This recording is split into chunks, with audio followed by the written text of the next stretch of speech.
People think calm people are just built different. Like they were born with some rare switch in their brain that turns stress off. Like nothing touches them. Like they're cold. Detached. Unbothered. But real calm isn't a personality. It's a history.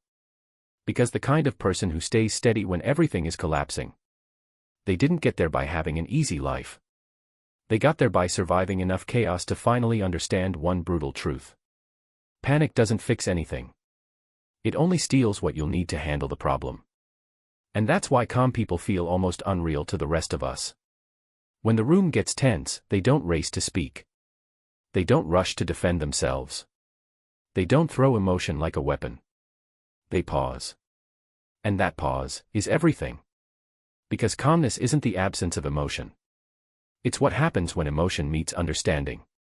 It's when your nervous system learns. I can feel this, without becoming it. You've probably seen it.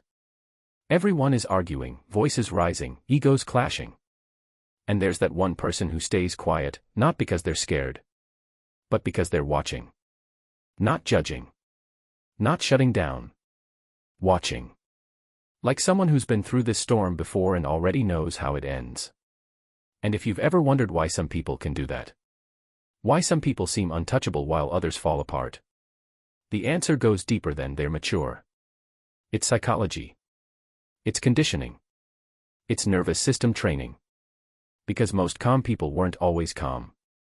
They were once the overthinkers. The reactors. The ones who cared too much. The ones who tried to fix everything, control everything, explain everything, prove everything. They were the people who couldn't sleep because their brain wouldn't stop replaying conversations. The people who tried to hold the entire world together with stress and effort. Until life taught them something. Not in one moment. In hundreds of moments. Moments where they reacted and it made things worse. Moments where they panicked and it changed nothing. Moments where they argued and still weren't understood. Moments where they tried to control the uncontrollable and ended up exhausted and empty. And slowly, they stopped fighting the ocean. They realized you don't control life by tightening your grip. You control life by controlling yourself. That's when calm begins. Psychologists call this emotional regulation. But honestly, that phrase sounds too clinical to capture what it really is. Because calmness isn't managing emotions. It's understanding them so deeply they don't hijack you anymore. Calm people still feel anger. They just don't let it drive. They still feel sadness. They just don't drown in it. They still feel fear. They just don't obey it. They've learned emotional fluency. They can read what's happening inside them like a language, not like an emergency. And that's why they don't react fast. Because they don't confuse intensity with truth. Here's the part most people miss. A calm person isn't slow because they don't care. They're slow because they care enough to respond correctly. There's a difference. Most people are controlled by the first emotion they feel. Calm people are controlled by the meaning behind it. And that difference changes everything. Neurologically, a lot of this comes down to one small part of the brain, the amygdala. The fear center. The alarm system. In people who are easily overwhelmed, the amygdala fires fast and loud. It signals danger even when the danger is emotional, like rejection, criticism, uncertainty.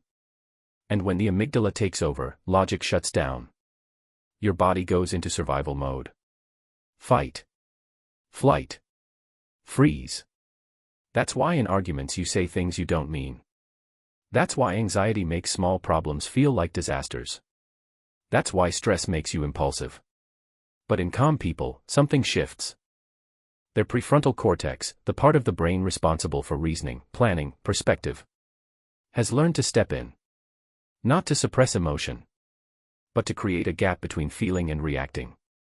And that gap is their superpower. Because inside that gap, they can choose. They can hear something disrespectful and not immediately fire back. They can feel anxiety and not start spiraling. They can face uncertainty and not rush into the wrong decision just to escape discomfort. They've trained the pause. And the pause is where freedom lives. That's why calm people seem so hard to provoke. Because you're not fighting their emotion. You're fighting their discipline. But here's what's even deeper. Calmness is often built in pain. A lot of calm people learned stillness not because it was trendy, but because they got tired. Tired of emotional chaos. Tired of apologizing after reactions. Tired of losing relationships because they couldn't control their tone. Tired of giving energy to people who fed off drama. They reached a point where peace became more important than being right. And once you reach that point, you start living differently. You stop chasing closure from people who don't even understand themselves. You stop trying to win arguments with people who want war, not truth. You stop proving yourself to people who decided not to see you. Because you realize something simple and terrifying. Reacting to everything makes you a prisoner of everything. If anyone can control your mood with one comment, they control you.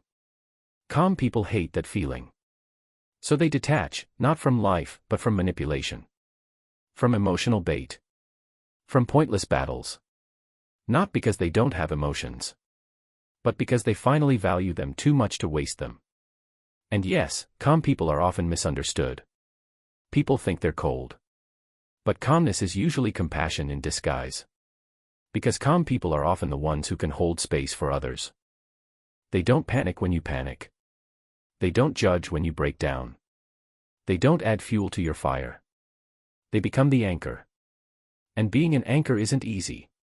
Because calm people still carry storms inside. They just learn not to release their storms on everyone else. Sometimes the calmest people are the most emotionally intense. They've just learned timing. They understand that there's a time to act and a time to feel. A time to respond and a time to process. A time to stay strong and a time to break privately. So they don't collapse in crisis. They collapse after. Quietly. Alone. Where it's safe. That doesn't mean they were pretending. It means they were choosing. That's response flexibility. The ability to choose your response rather than letting it choose you. And once you master that, life changes. Because you begin to see what most people don't. While others see chaos, you see patterns. While others see problems, you see lessons. While others see endings, you see transitions. Perspective becomes your defense. That's why calm people often have a strange relationship with uncertainty. Most people hate uncertainty because it feels like losing control. But calm people have already accepted the truth. You never really had control. You only had the illusion of it. And once that illusion breaks, you stop trying to control outcomes. You start controlling alignment. You start asking, what's the most honest response here? What's the most peaceful decision? What costs me the least regret? What preserves my energy? Because calm people treat energy like currency. Sacred. Limited. Not to be spent on things that break them. They don't give their peace away easily. And that's why they feel magnetic. Not because they're perfect. But because they don't leak emotional chaos everywhere they go. They lower the noise just by existing. In a world addicted to reaction, calmness is rebellion. And here's the truth that might hit hardest. Calmness can start as protection. Some people learned early that being emotional wasn't safe. That reacting loudly made them a target. That expressing feelings got them misunderstood or punished. So they became quiet. At first, it was armor. A shield. But over time, if they heal, that shield turns into awareness. That distance turns into depth. That restraint turns into peace. And peace becomes power. Because peace doesn't mean your life is easy. It means your mind is trained. It means you've stopped feeding the part of you that wants to fight everything. You've stopped living like every moment is an emergency. You've learned the secret. Pain without resistance is just sensation. Pain with resistance becomes suffering. So calm people stop resisting reality. They don't ask, why is this happening to me? They ask, okay, what now? Not because they're numb. Because they're wise. They learned that life isn't fair. And expecting fairness is what creates half of your suffering. So when life hits them, they don't spiral into betrayal. They adapt. They don't collapse because something went wrong. They already accepted that things go wrong. That acceptance makes them stable. And no, calm people aren't calm all the time. Even the calmest person breaks sometimes. They get angry. They cry. They doubt. They lose their balance. But they have one skill most people don't. They know how to return. They don't stay lost inside emotion. They observe it. Understand it. Release it. Awareness. Acceptance. Release. That's the cycle. True calm isn't never being shaken. It's always finding your way back. And if you've been feeling that pull lately, that craving for peace, for quiet, for simplicity, it might not be weakness. It might be growth. Maybe chaos doesn't excite you anymore. Maybe you're tired of arguing. Maybe you'd rather understand than win. Maybe you've realized that loud isn't powerful, it's just loud. Because calmness isn't something you're born with. It's something you grow into. And once you grow into it, your world changes color. You start measuring success differently.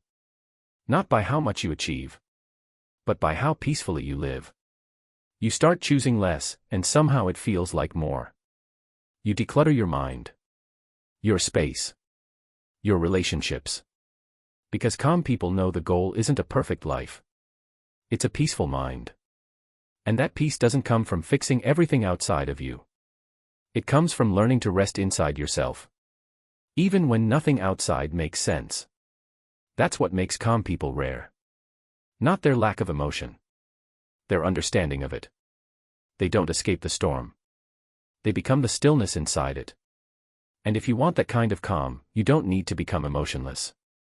You need to become aware.